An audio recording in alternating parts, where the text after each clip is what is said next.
A fire now burning for more than 4 hours in Mississauga at a business complex near Dixie and Dundas. The roof has since collapsed. As we mentioned, school bus service, a yard right next door, should not be affected. We're seeing some of the buses come up, but we are keeping an eye on that. Tammy has the very latest from the fire scene of this hour. Tammy?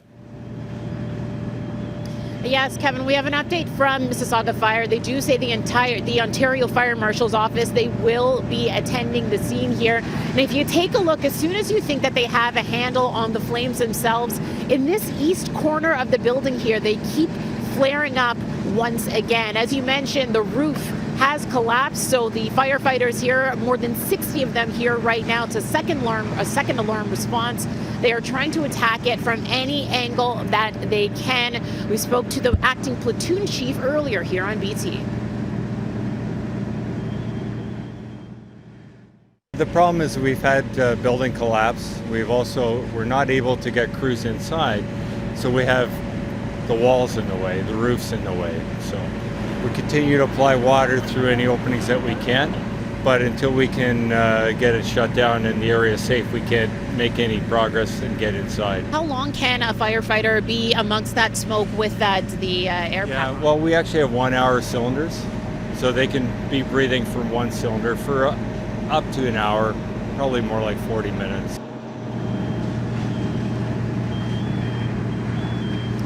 Now, this entire complex here is immersed in fire and smoke. The smoke, just recently, the winds have shifted, and the smoke now traveling eastbound towards that school bus yard that Kevin was mentioning earlier. As we said, about 60 firefighters here on scene right now. There are 4 buildings in this complex, as well as a building, or a business rather, that's in this complex. One of the businesses does make plastic and wooden signs as well, so of course that's not helping with this situation at all. We'll keep you up to date here and let you know when the Fire Marshal's office does attend. Again, more than 4 hours later and the flames still raging. Kevin. Yeah, and taking a look at some of the video as well about what these firefighters have to face in a situation like this. The heavy, thick smoke, as we were told by the platoon chief, they're using hour-long canisters in this. However, a firefighter can really only stay in there for about 40 minutes before he or she comes down and has to be rehabbed as well. Usually they're given a bit of a break. Most likely there's a canteen vehicle there as well this morning, taking care of those firefighters who have been on this, as we mentioned, for about 4 hours. And we're into shift change right now, so they're going to be cycling some of the firefighters through here. You can watch this on our second screen, BT Extra, non-stop. And we'll get back to Tammy in just a few minutes there. 6:38. Well, we will also have talk to you about the very latest from this horrific fire out of Oakland. The death toll now 33 people and counting. Again, more on that coming up in just a few minutes. First GO train is pulled out of the new Gormley station this morning, extending service on the Richmond Hill line. It left right on time at 6:15. There will be 5 northbound and southbound trains running every half hour. It gives some relief to the Richmond Hill station, which was overpacked.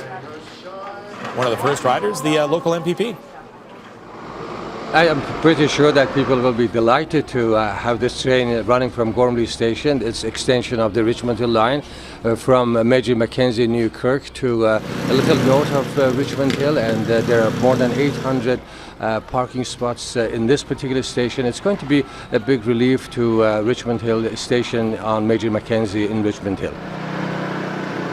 By the way, later this morning, the Transport Minister in Barrie making an announcement for GO train service there. Is it all-day GO train service or just a few more trains?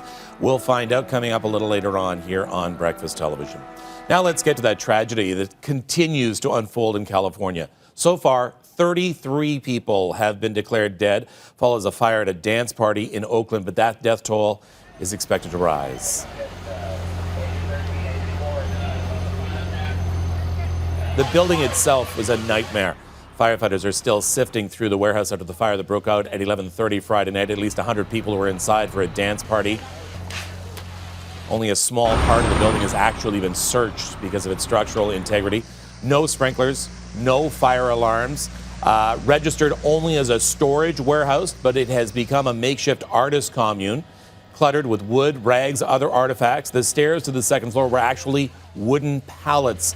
The majority of the victims found on that second floor, not able to escape. We expect updates throughout this morning from fire officials on the death toll and the search, the search and recovery efforts coming up a little later on.